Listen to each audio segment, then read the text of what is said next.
आज की कविता एक ऐसे रिलेशनशिप पर है जो बिल्कुल जेन्युइन नहीं है। एक्चुअली आप दोनों एक दूसरे के लिए म्यूचुअल डस्टबिन बन जाते हैं, जिसमें वो अपनी नेगेटिविटी, अपना सारा पेन डंप कर देता है। थोड़ा बहुत मौका आपको भी दिया जाता है कि आप भी अपनी तकलीफ़ें डंप कर सकें। खैर, तो आज की कविता है नदी और दरिया।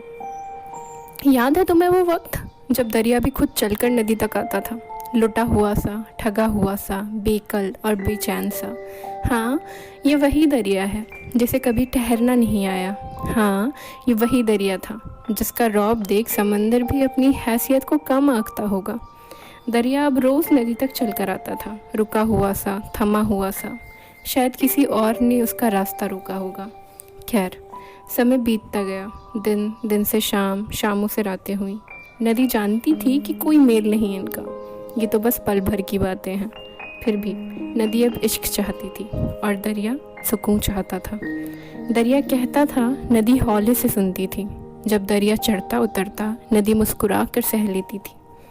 अब दरिया जब उदास होता, नदी उसे धीमे से चूम लेती थी। धीरे धीरे दिन छोटे लगने लगे और रातें पहले से लंबी, नज़दीकियाँ कुछ और गहरी होने लगी थी।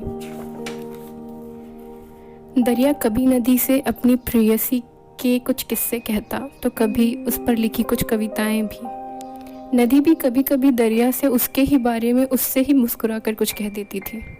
वक्त लंबा हो चला था, सुबह होने को थी। अब दरिया खुद को याद करता था और नदी अब खुद को खोने लगी थी। दरिया तेज़ी से बह जाना चाहता था, नदी से बहुत दूर।